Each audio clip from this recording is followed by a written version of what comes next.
mas permite o código sob demanda. O que é um recurso? Que é o núcleo do REST, é o uso de recursos. A abstração-chave das informações no REST são os recursos. Então, o recurso é o núcleo de estudo, o núcleo de aplicação do REST. Qualquer informação que pode ser nomeada pode ser um recurso. Então, um documento, uma imagem, um serviço temporário, o relatório, né? Chama um relatório que vai ser uma funcionalidade, ele vai gerar um script interno lá, vai executar um monte de lógica para montar um relatório e retornar um resultado. Ele é um recurso. Uma coleção de outros recursos.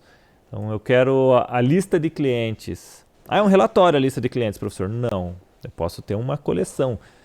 Uma coleção de objetos, cada objeto é um recurso de um cliente, para eu poder tomar uma decisão, de repente, de como executar ou manipular um desses recursos. Tá? Um objeto não virtual, por exemplo, uma pessoa é um recurso. Ah, então vamos servir as pessoas via REST, via teletransporte, né? Não é isso, mas a ideia da arquitetura ela é ampla, né? Por isso que não está ligada diretamente à tecnologia. Então, REST usa um identificador de recursos para identificar o recurso particular envolvido em uma iteração entre componentes. Cada recurso tem uma identificação única, ok? A não ser quando é uma coleção. Quando eu tenho uma coleção de recursos, a coleção não tem necessariamente um identificador. Mas cada recurso que é retornado numa resposta dentro daquela coleção vai ter um identificador. Então, o recurso, o dele em qualquer timestamp, ou timestamp é o carimbo de hora, certo? Aquela numeração carrega data e hora nela. Então, o estado do recurso em qualquer timestamp específico é conhecido como representação do recurso. Ah, quer dizer que a data e a hora tem que vir junto. Não é bem isso que ele está querendo dizer aqui. Ele está querendo dizer que em um determinado momento do tempo, se você vai acessar um recurso, por exemplo, o estado desse recurso naquele momento é a representação, o estado, os valores daquele recurso. Eu fiz uma chamada REST ao back-end pedindo o cliente de ID 5, ID identificador dele. E o serviço REST, aquele endpoint a gente chama, retorna o recurso cliente com ID 5, nome João, endereço rua X, trouxer outras informações desse recurso cliente, todos aqueles valores atribuídos a ele são a representação do recurso, é o estado daquele recurso naquele momento. Naquele momento significa o timestamp. Então, uma representação consiste em dados, que eu acabei de explicar. Só que ela vai além, esta é a questão. A representação de um estado de um recurso, ela representa os dados desse recurso, os metadados que vão descrever os dados e links de hipermídia que podem ajudar o cliente na transição para o próximo estado desejado. Então, por exemplo, eu chamei lá um cliente e ele vai me retornar link de como eu posso chamá-lo novamente, verbos ou representações a que esse cliente atende. Por exemplo, se você me chamar com get, estou usando HTTP aqui como um exemplo, se você me chamar por get, o get eu te retorno os dados do cliente. Se você me chamar com post, eu vou gravar um novo cliente. Então, eu posso estar retornando um metadado que diz gravar novo cliente é igual usar o post com a identificação do recurso. Criar um novo cliente, alterar um cliente é usar o put com a identificação do recurso. Ou um link para visualizar o perfil do cliente, que é um serviço que esse recurso entrega, é perfil. E eu entrego o link de hipermídia junto na resposta. Então, tudo isso pode ser embutido numa resposta de um endpoint, de uma API REST, e isso tudo consiste na representação do recurso, dados e metadados. Com os metadados, aí eu posso ter codificação sob demanda. Eu posso ter um cliente tomando decisões, ter uma lógica para tomar decisões de acordo com as respostas de metadados que vêm junto daquele recurso. Um exemplo, eu estou construindo uma aplicação que é uma API que faz uma interface de ponte do tipo façade para vários sistemas internos da empresa. Essa API ela retorna um conjunto de metadados, coisas que podem parecer até bestas, mas dá muito poder na hora de construir a interface do usuário. Ele retorna, se for coleção, A API é basicamente voltada à consulta, pesquisas. Então, o princípio dela é o search. E os resultados sempre têm um metadados de contagem do total, página, tamanho da página que está sendo retornada, porque eu não posso retornar 10 mil registros numa solicitação. Isso é uma decisão nossa, a gente tem um limite de retorno. Então eu informo no retorno qual que é o tamanho da página de retorno, né, quantos registros estou retornando por página, aí eu já informo quantas páginas tem, qual que é o tamanho total. Isso dá o que? Poder para a interface, por exemplo, criar uma navegação de vai para frente e vai para trás. Simples assim. Como também dá o poder para fazer cálculos e dizer assim, então na página X mais 20, eu vou ter esse conjunto provável de dados e informar ao usuário predições relacionadas a esses dados. O conjunto de metadados retornados junto do recurso permite que a interface ou a aplicação que está consumindo esse recurso possa criar código sob demanda, trabalhar inteligentemente sobre os metadados para tomar decisões ou executar novas funções usando estes recursos. O formato de dados de uma representação é conhecido como media type, ou tipo de mídia. Aqui já explica. O tipo de mídia identifica uma especificação que define como uma representação deve ser processada. Uma API verdadeiramente RESTful parece hipertexto, HTML. Isso é meio que da teoria. O que a gente pode dizer aqui é que cada unidade endereçável de informação carrega um endereço, seja explicitamente, por exemplo, atributos de link e ID, ou implicitamente, por exemplo, derivado da definição do tipo de mídia e estrutura de representação. O tipo de mídia o tipo de mídia que foi escrito inicialmente muito pensando no HTML, mas usando XML, JSON são tipos de mídia. Uma imagem é um tipo de mídia. Quando você tem esses retornos, você tem uma unidade endereçável de informação. Então, o tipo de mídia diz qual é o endereço da informação. Define, ela se descreve. Tá? Um exemplo, atributos de link e ID. Então, se eu tenho no HTML um atributo lá com href, eu tenho um atributo de link e uma identificação para um novo recurso, por exemplo. Ou implicitamente, por exemplo, derivado da definição do tipo de mídia, um JSON eu sei que eu vou ter que chamar sempre pela identificação única daquele recurso e eu não consigo chamar diferente. Professor, mas eu não posso colocar links no retorno JSON? Pode.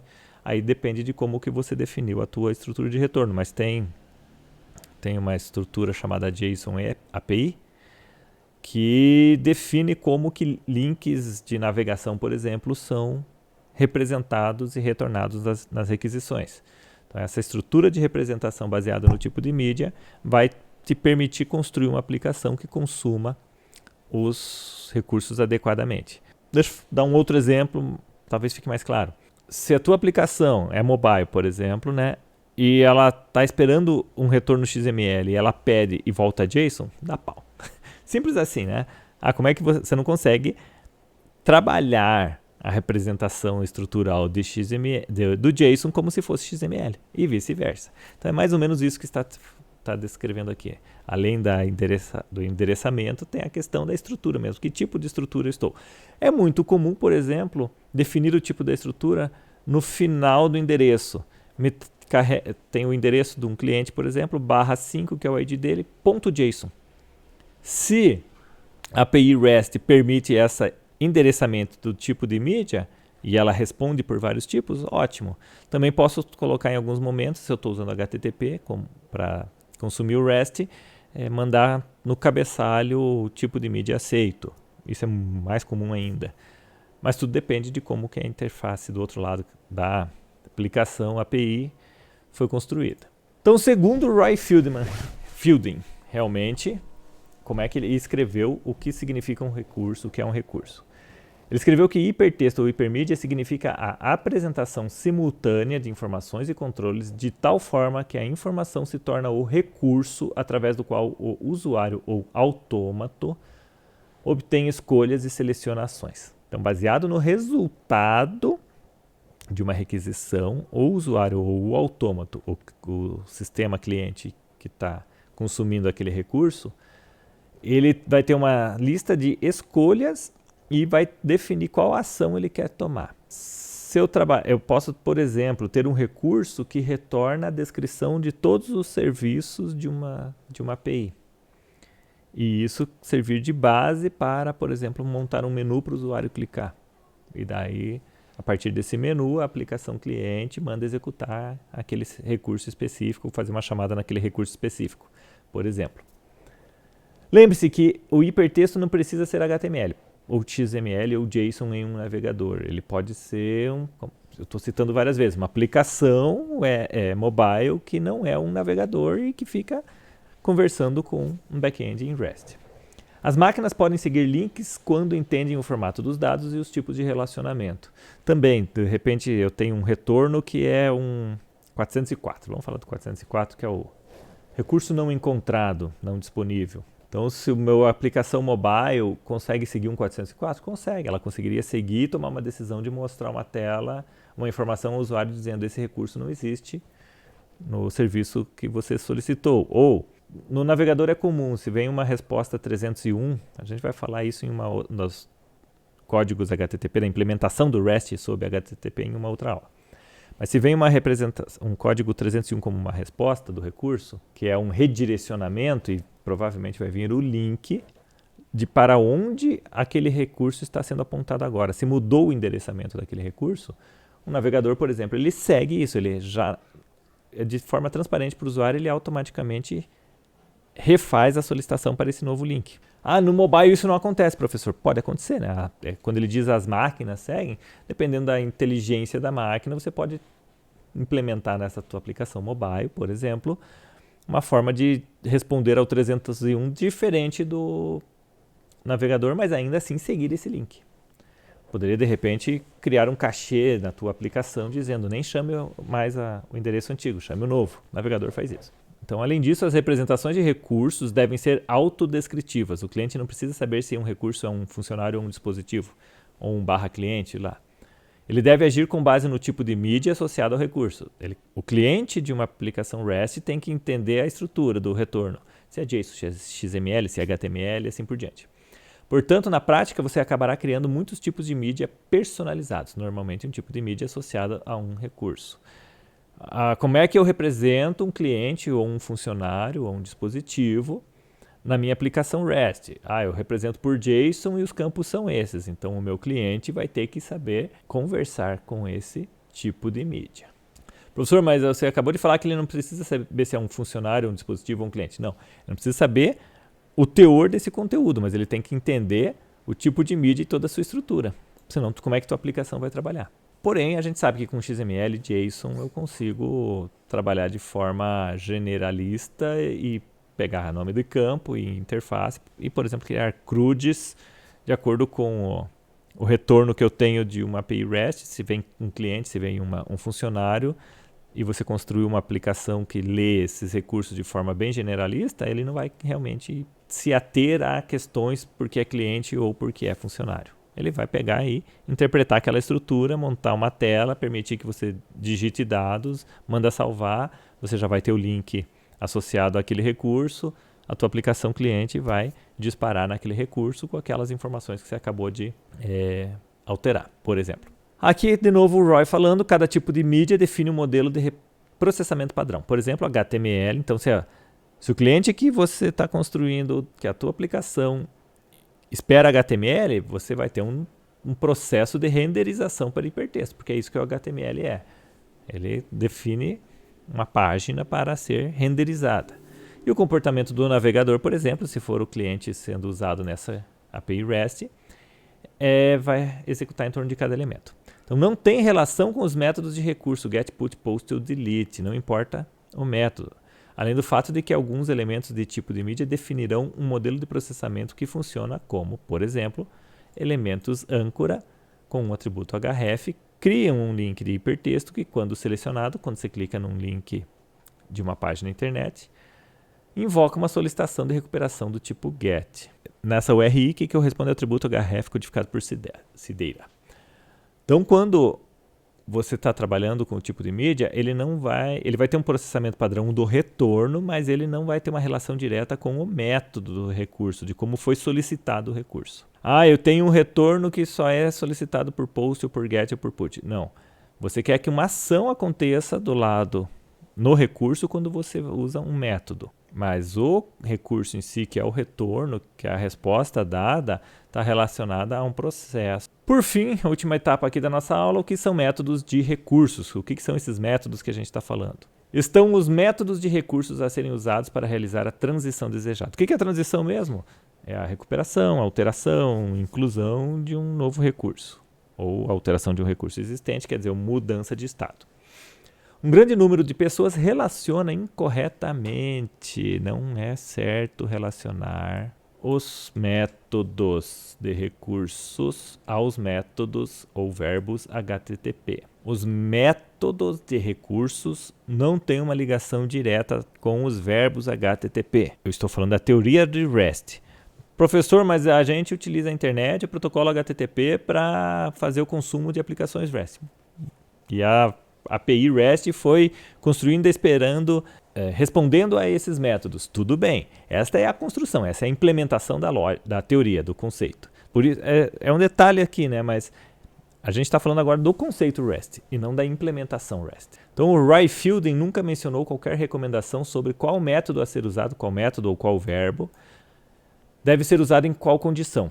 Tudo o que ele enfatiza é que deve existir uma interface uniforme. Aí a gente volta à restrição lá, ao princípio. Tem que existir uma interface uniforme. Como você implementa, você tem que deixar ela uniforme, padronizada.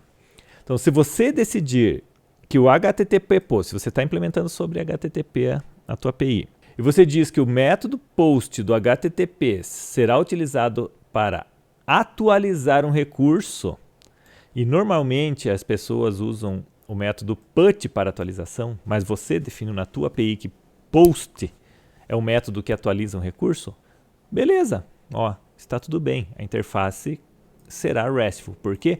Porque ela está uniforme. Se todas as chamadas post alteram recursos e não criam novos, como geralmente se prega que o post é a criação de um novo recurso, está ótimo, a tua aplicação uniformemente trabalha desta maneira. Então, toda a interface da tua API está uniforme. Então, de maneira ideal, tudo o que é necessário para alterar o estado do recurso deve fazer parte da resposta da API para esse recurso. Lembra que eu falei dos metadados? O que eu poderia fazer é assim, se um GET, pensando na uniformização da minha aplicação, da minha API, se um GET em um determinado recurso, que é o recurso cliente, ele vem sem informações do recurso, eu poderia retornar metadados que indicam como que o recurso pode ser manipulado. Os recursos do tipo cliente podem ser manipulados. Se você chamar por get, eu retorno um recurso. Se você chamar por post, eu crio um novo. Se você chamar por put com a identificação, eu altero.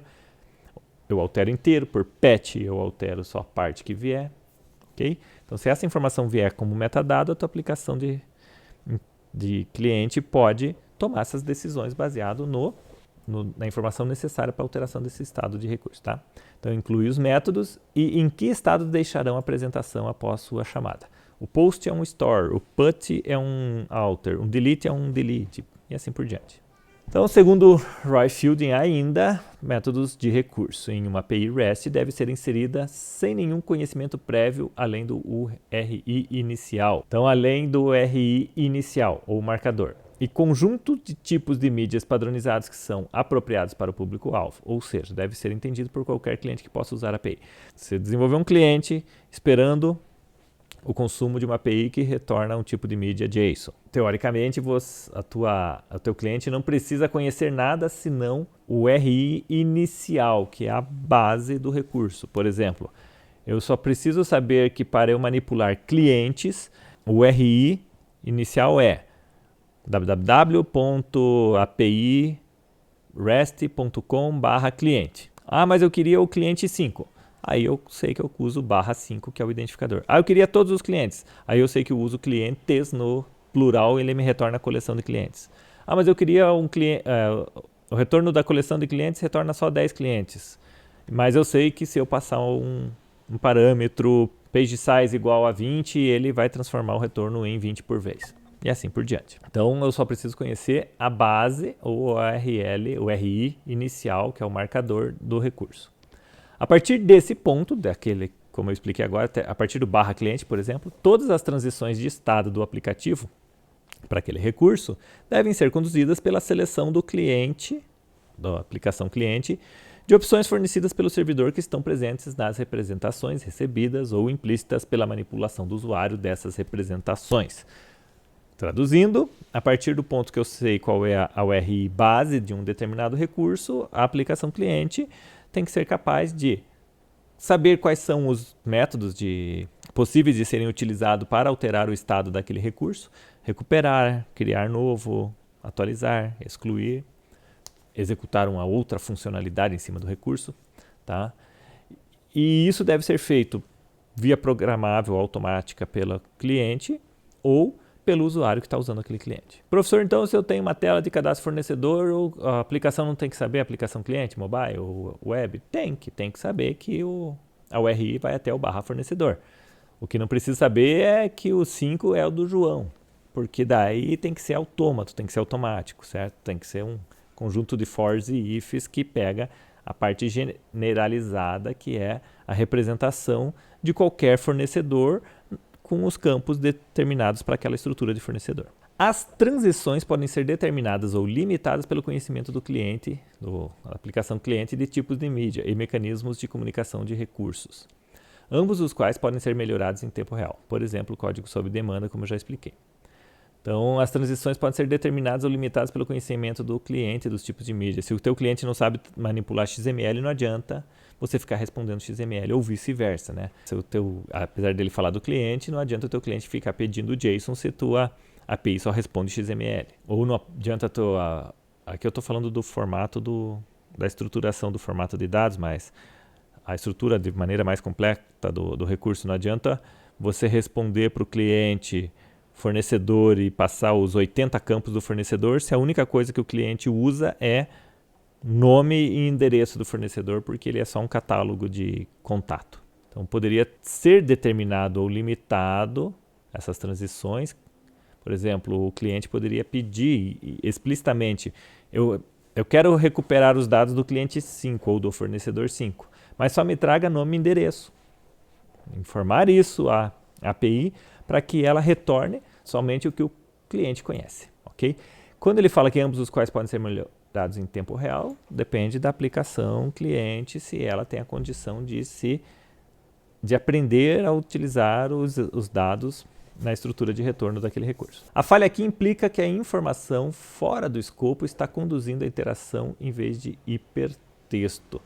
Né? Se eu tiver um retorno que está fora do escopo e a tua aplicação cliente não entende aquele hipertexto, que é aquele recurso todo, ela está conduzindo essa interação. É a API que está conduzindo a interação e, na verdade, é o cliente que tem que conduzir essa interação. Outra coisa que o ajudará na construção de APIs RESTful é que os resultados da API baseada em consulta devem ser representados por uma lista de links com informações resumidas, não por matrizes de representações de recursos originais, porque a consulta não substitui a identificação de recursos. Por exemplo, esse é um bom exemplo, porque é o que eu estou passando. Eu estou montando nossa API lá, como eu já comentei, usando base de dados de vários sistemas, e eu traduzo os campos. Eu uniformizei se um determinado recurso trabalha com um intervalo de datas, todos os campos chamam data início e data fim. Não importa se lá no recurso original, o recurso original é onde está persistido os dados, nesse outro sistema internamente, só que daí são outras camadas, lá chama DT final, DT inicial. Não importa se lá o ID de um recurso identificador chama COD. Eu defini que na API todas os identificadores de recursos chamam ID. Compreenderam? Então, a construção, quando você vai construir a API RESTful, traz uma qualidade muito grande para a API em si, você uniformizar nomenclaturas também, que é mais ou menos isso que ele está falando aqui. Tem uma aula específica sobre um guia sobre uniformização de nomenclaturas em API REST. Por último, REST e HTTP não são a mesma coisa. Apesar das pessoas compararem HTTP com REST, não são iguais. Porém, como o REST também pretende tornar a web ou a internet mais simples e padronizada, o REST, defende o uso dos princípios de REST de forma mais estrita. Usem REST na web. E nesse ponto que as pessoas tendem a comparar REST com web ou o protocolo HTTP. Só que o Roy nunca falou no seu documento original nunca mencionou qualquer diretiva de implementação. Ele não diz REST funciona sob HTTP. Essa é a tecnologia que nós temos hoje. Esse é o protocolo utilizado hoje, é o mais usado, é o mais difundido. Então, em cima do HTTP, começou-se a implantar REST sobre HTTP. Por isso a confusão, mas não é a mesma coisa. Eu não preciso do HTTP para ter REST, eu preciso de um protocolo qualquer de comunicação que seja stateless, só que o HTTP é, cacheável, HTTP é, permite identificação única de recursos, HTTP permite, né? Ele trabalha com recursos, tanto que é o RI, tem essa nomenclatura pelo conceito. Tem que ser usado com métodos, a transição, os verbos HTTP permitem eu simular os métodos. Então o HTTP foi usado, desde o início e ainda é usado, pela sua possibilidade de ser aderente aos princípios REST. Ok? Então isso significa que se você está aderente aos 6 princípios orientadores do REST, ou aos 5, já que o sexto é opcional, você pode chamar sua API de RESTful. Então se eu não usar HTTP ainda posso ter uma API RESTful? Pode. Usa um outro protocolo que pode ser que ele tenha as mesmas características, permita os mesmos princípios, você tem uma API RESTful. Você não vai fazer isso se você não tem também cliente que usa aquele protocolo para comunicação. Então a questão hoje é de simplicidade, né? É simples usar o HTTP, de como ele está difundido, todos os clientes, todo mundo usa HTTP para comunicação. Em outras palavras, no estilo da arquitetura REST, os dados e funcionalidades são considerados recursos e são acessados usando o Uniform Resource Identifiers, que são as URIs que têm o mesmo conceito no HTTP. Os recursos são adicionados por meio de um conjunto de operações simples e bem definidas. Os verbos get, put, post, delete, patch, posso usar outros verbos, tá? E os clientes e servidores trocam representações de recursos usando uma interface e protocolo padronizados, normalmente, atualmente, o protocolo HTTP, e em formatos de dados agnósticos. JSON e XML são exemplos desses formatos. Por último, os recursos são separados de sua representação para que seu conteúdo possa ser acessado em uma variedade de formatos, como HTML, XML, texto simples, PDF, JPEG, JSON e outros. Posso responder uma solicitação API com um texto simples? Posso. Posso responder com um PDF? Posso. Então, um recurso eu posso, de repente, fazer isso. Se a minha API permitir, eu posso chamar o cliente 5, ou a ARI do cliente 5.